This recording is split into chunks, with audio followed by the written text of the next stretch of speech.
सितंबर का महीना शुरू होते ही मौसम की तरह दिल्ली की राजनीति भी बदलने लगी है। इस बार दिल्ली में विधानसभा का चुनाव 2025 में होना है। अब राजनीतिक सरगर्मियां भी तेज हो गई हैं।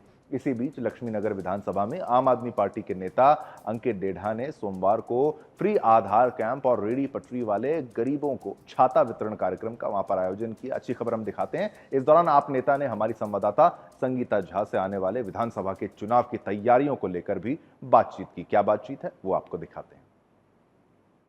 आप देख रहे हैं सुदर्शन न्यूज। मैं हूं संगीता झा। इस वक्त मैं मौजूद हूं लक्ष्मीनगर विधानसभा में, जहां पर मेरे साथ मौजूद है आम आदमी पार्टी के नेता अंकित जी, जिनसे आज जानेंगे कि आज यहां पर उनके द्वारा कार्यक्रम किया जाएगा। तो क्या कुछ कार्यक्रम है? सबसे पहले तो मैं ये जानना चाहूंगी कि क्या कार्यक्रम आप यहाँ पर कर रहे हैं? काफ़ी ज़्यादा भीड़ लगी हुई है।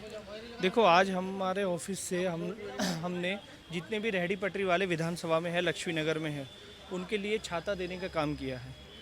इनके बारे में कोई नहीं सोचता है। ये सब वो गरीब लोग हैं जो अपना रोजगार करके अपने घर को चलाते हैं। तो हमारी हेल्प से हम इनको छाता दे रहे हैं, जो इनको धूप से बचाएगा, बरसात से बचाएगा और इनकी रक्षा करने का काम करेगा। तो ये जो कार्यक्रम कर रहे हैं, देखिए आने वाले समय में विधानसभा का चुनाव भी है, तो क्या किसी तरह से लुभाने की कोशिश कर रहे हैं? देखो, लुभाने की कोशिश कुछ भी नहीं है। लक्ष्मीनगर विधानसभा में अभी बीजेपी का एमएलए है और 4 में से 3 सीटों पर बीजेपी के पार्षद हैं। पूरी बीजेपी इन रेहड़ी पटरी वालों को हटवाने के लिए लगी हुई है। आप किसी से भी पूछ सकते हैं। पर हम कोई भी आदमी व्यक्ति राजनीति में है तो कहीं ना कहीं उसको लोगों की हेल्प करनी चाहिए। जनता का प्रतिनिधि है, चुना हुआ प्रतिनिधि है, तो सरकार की योजनाओं से मदद करनी चाहिए। और जो जनता का प्रतिनिधि नहीं है या उस रास्ते पे चल रहा है तो उस हिसाब से लोगों की मदद करनी चाहिए।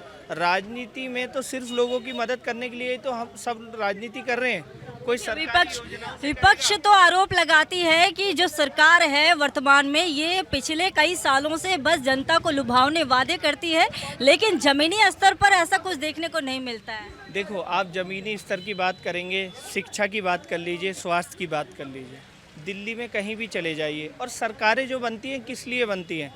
सरकारें सिर्फ इसलिए बनती हैं कि सरकार ऐसी योजना लाए, उन योजनाओं से एक आम जनमानस की ज़िंदगी में बदलाव हो। सरकार का काम तो ये होता है ना। अब लोग, ये जितने भी लोग हैं, ये एमपी एमएलए इसलिए चुनते हैं कि एमपी एमएलए चुनने के बाद सरकार इनके लिए काम करे, शिक्षा में काम करे, स्वास्थ्य में काम करे, इनके रोजगार के लिए काम करे। सरकारों को इसलिए चुना जाता है, ना कि सरकारों को चंद पूंजीपतियों के लिए चुना जाता है कि उनके लिए काम करें। तो दिल्ली सरकार निरंतर 10 वर्ष से लोगों के लिए काम कर रही है और लोग भी उस चीज़ को एक्सेप्ट कर रहे हैं। 99% सीटें जिता के भेज रहे हैं वो असेंबली में। 70 में से 63 सीटें जीतना, 70 में से 67 सीटें जीतना। तो इस बार जो आने वाले समय में विधानसभा का चुनाव होगा, आपकी तैयारी कैसी है? अभी से तो आप तैयारी कर रहे हैं। देखो, तैयारी पूरी पार्टी की दिल्ली में बहुत अच्छी है, बहुत ज़बरदस्त है। लोगों का समर्थन हमारी पार्टी के साथ है। वो सिर्फ इसलिए है कि हमारी सरकार ने ऐसी योजनाएं निरंतर बनाई हैं जो गरीब लोगों को मदद करेगी।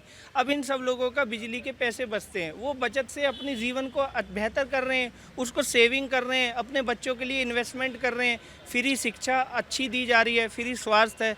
तो सरकारों का ये काम है। सरकार को इसमें इनके ऊपर एहसान नहीं कर रही है। सरकारों को चुना ही इसलिए जाता है कि उनकी जो स्कीम्स हैं, उनकी जो योजनाएं हैं, उनसे लोगों की ज़िंदगी में बदलाव आए।